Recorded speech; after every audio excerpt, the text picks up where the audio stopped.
"Spirit," said Scrooge, shuddering from head to foot, "I see, I see. The case of this unhappy man might be my own. My life tends that way now. Merciful Heaven, what is this?" He recoiled in terror, for the scene had changed, and now he almost touched a bed, a bare, uncurtained bed, on which, beneath a ragged sheet, there lay a something covered up, which, though it was dumb, announced itself in awful language.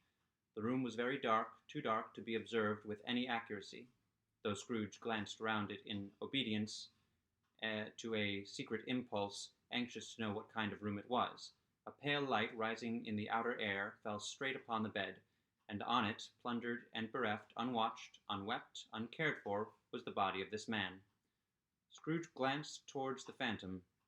Its steady hand was pointed to the head. The cover was so carelessly adjusted that the slightest raising of it, the motion of a finger upon Scrooge's part, would have disclosed the face. He thought of it, felt how easy it would be to do, and longed to do it, but had no more power to withdraw the veil than to dismiss the spectre at his side. "O cold, cold, rigid, dreadful death, set up thine altar here, and dress it with such terrors as thou hast at thy command, for this is thy dominion, but of the loved, revered, and honoured head thou canst not turn one hair to thy dread purposes, or make one feature odious. It is not that the hand is heavy and will fall down when released. It is not that the heart and pulse are still, but that the hand was open, generous and true, the heart brave, warm and tender, and the pulse a man's. Strike, shadow, strike, and see his good deeds springing from the wound, to sow the world with life immortal." No voice pronounced these words in Scrooge's ears, and yet he heard them when he looked upon the bed. He thought, if this man could be raised up now, what would be his foremost thoughts? Avarice? Hard dealing? Griping cares? They have brought him to a rich end truly. He lay in the dark, empty house, with not a man, a woman, or a child to say he was kind to me in this or that, and for the memory of one kind word I will be kind to him. A cat was tearing at the door, and there was a sound of gnawing rats beneath the hearthstone. What they wanted in the room of death, and why they were so restless and disturbed, Scrooge did not dare to think. "Spirit," he said, "this is a fearful place. In leaving it, I shall not leave its lesson. Trust me. Let us go." Still the ghost pointed with an unmoved finger to the head. "I understand you," Scrooge returned, "and I would do it if I could, but I have not the power, Spirit. I have not the power." And again it seemed to look upon him. "If there is any person in the town who feels emotion caused by this man's death," said Scrooge, quite agonized, "show that person to me, Spirit, I beseech you." The phantom spread its dark robe before him for a moment, like a wing, and withdrawing it revealed a room by daylight, where a mother and her children were. She was expecting someone, and with anxious eagerness, for she walked up and down the room, started at every sound, looked out from the window, glanced at the clock, tried, but in vain, to work with her needle, and could hardly bear the voices of her children in their play. At length the long-expected knock was heard. She hurried to the door and met her husband, a man whose face was careworn and depressed, though he was young. There was a remarkable expression in it now, a kind of serious delight of which he felt ashamed, and which he struggled to repress. He sat down to the dinner that had been hoarding for him by the fire, and when she asked him faintly what news, which was not until after a long silence, he appeared embarrassed how to answer. "Is it good," she said, "or bad?" To help him.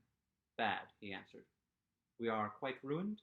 "No, there is hope yet, Caroline." "If he relents," she said, amazed. "There is. Nothing is past hope if such a miracle has happened."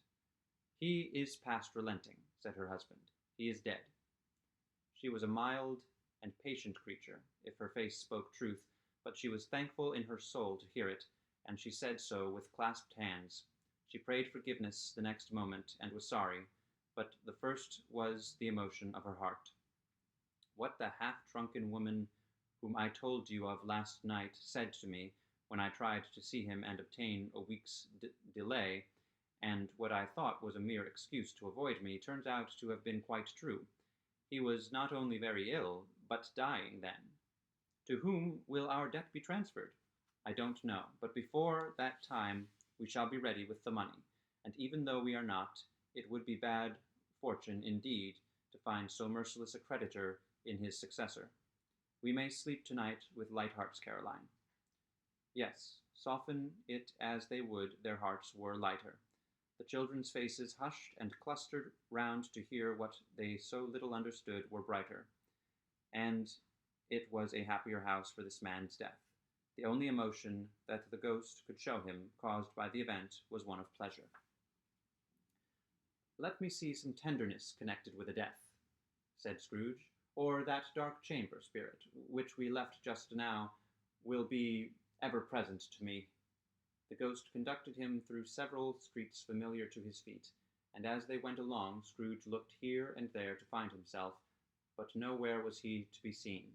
They entered poor Bob Cratchit's house, the dwelling he had visited before, and found the mother and the children seated round the fire. Quiet, very quiet. The noisy little Cratchits were as still as statues in one corner, and sat looking up at Peter, who had a book before him. The mother and her daughters were engaged in sewing, but surely they were very quiet, and he took a child and set him in the midst of them.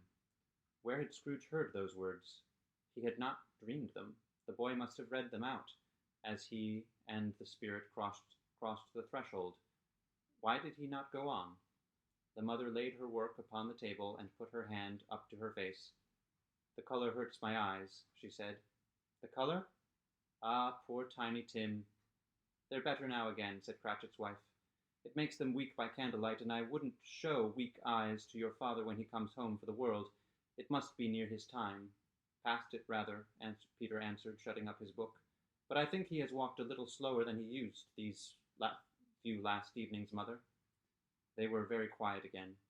At last she said, and in a steady, cheerful voice that only faltered once, I have known him walk with Tiny Tim upon his shoulder very fast indeed." "And so have I," cried Peter, "often." "And so have I," exclaimed another. "So had all. But he was very light to carry," she resumed, intent upon her work. "And his father loved him so, that it was no trouble. Ah, there is your father at the door."